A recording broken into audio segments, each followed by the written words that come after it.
There's a new looks down there. How do you evaluate that team? Well, first games you never really know what to expect, but they do have a lot of familiarity on offense. There'll be a lot of guys that contributed for them last year that'll be back this year. And in the first game of the season, them and us alike, those are the guys you're going to lean on because it's hard to just expect a guy that's not played in a college football game to just run out there and perform at a high level. So we know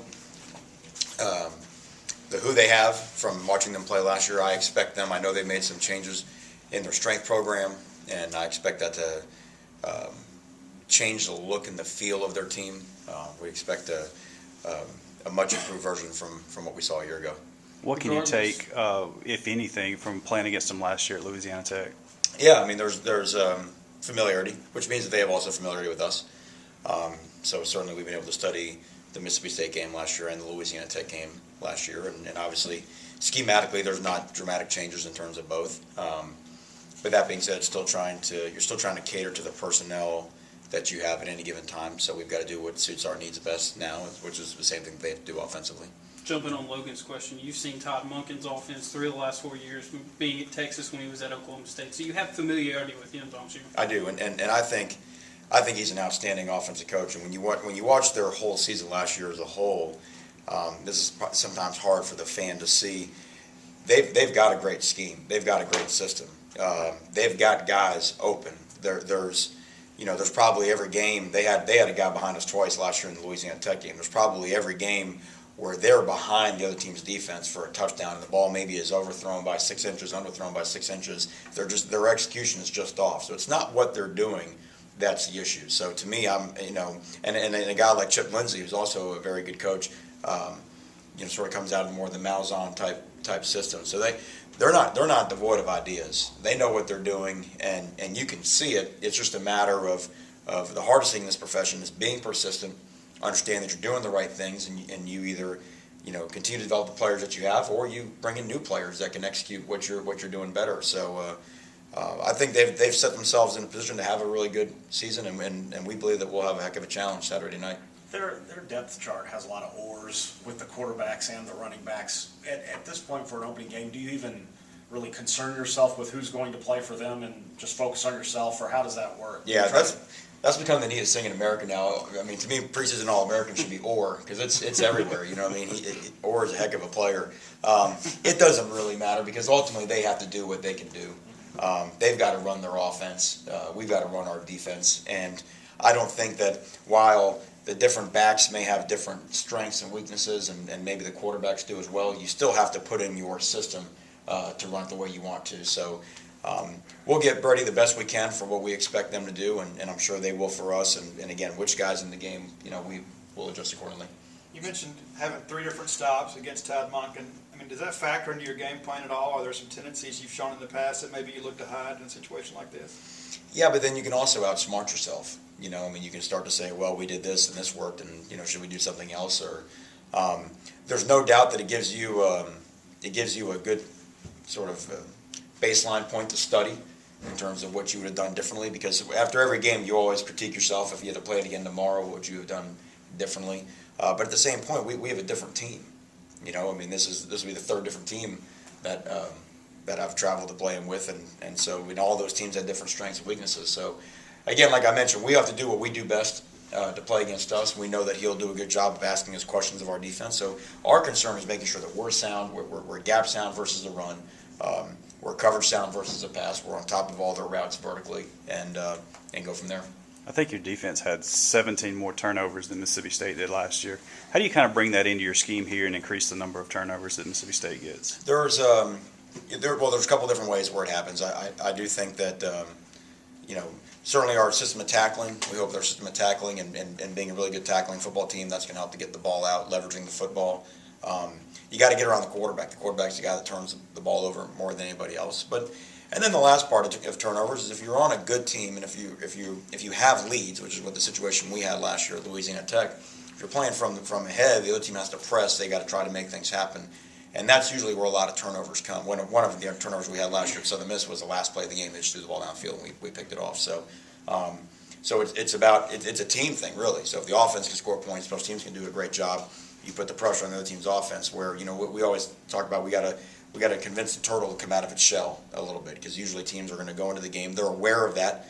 They want to protect the football against us. They want to protect the quarterback against us. So they're going to have a game plan early on to make sure they don't make a big mistake.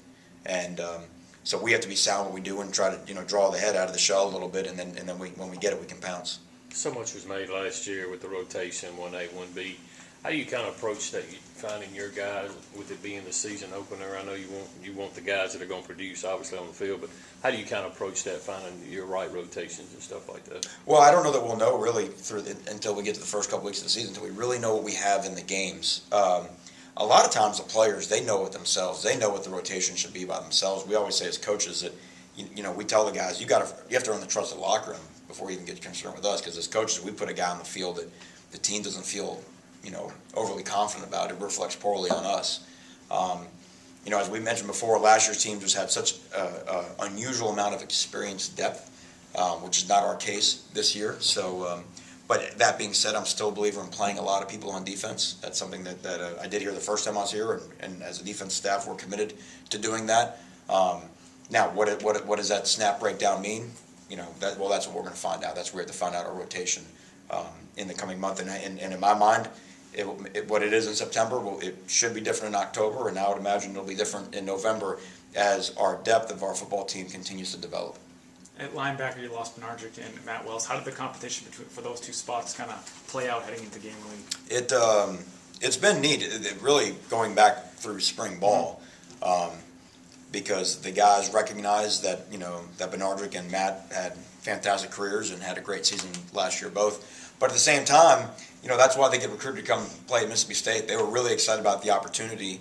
And what was unusual for me is to lose two players of that caliber, but then to return so many players that have done really, really positive things in their career. When you have a Zach Jackson who's coming back now for his fifth year, you have a Beniquez Brown who's made great plays, Richie Brown, player of the week last year, and all those type of things. So there's a lot of you're not starting from a position of just trying to manufacture a guy, invent a guy. So it's been a great competition, and our guys know that it's ongoing. Where we sort of got through our last preseason scrimmage and said, here's where we are, but this is where we are now. And again, I expect us to be a defensive football team. We got to hit the ground running in September. We got a heck of a September schedule, but this ought to be a team that gets better week in and week out, and that competition, that depth is going to be a big part of that. Going through all the years, I imagine probably the most scared people in the first games are the freshmen who are going to play for the first time. What's sort of going through their heads on game day when they're getting ready to go out there after for a lot of them a couple of years since their last play? Yeah, it's just the unknown. There's such a difference between the speed of the game in college and high school, and we've got freshmen that have come from great programs and great coaching, but it's just still such a vast jump to being on a field where a lot of times for these guys, it's the first time where they see their peer, the first time they really see their equal. Often they're so physically more talented than everybody they play against on a high school field that the first time they run around out there and see themselves looking back at them, that's a little spooky, because you've been able to rely on just being better physically than everybody else. So game moves fast. It's kind of a blur, and if you're in a situation where you got to play some of those guys, you try to ease them into it. You know what I mean, and understand that they're going to be, they're going to be trying to keep up with the music because it's going to be going a little fast for them early on. Dan talked yesterday about the most he gets into the game plan usually is post-practice, and then you kind of take it from there. Do you like that role, and how does that role fit you well here?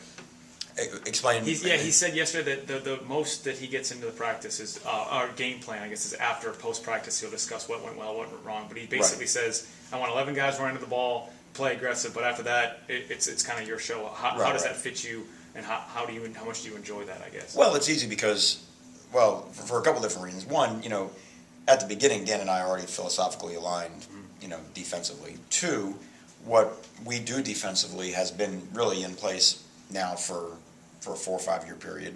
And so it's not like we're coming up, and say, hey, guess what, this week we're going to, reinvent the wheel and do this. So there's only so many ways you can line guys up. We got 11 guys, they got 11, they can run it, they can throw it. It's pretty much all the choices they have. So if there was anything really, really out of the ordinary, we would make sure that we were on the same page with that. But I think he sees us every day in practice too. Right. So he knows who we are, he knows where our strengths are, and what we have to do to achieve our goals.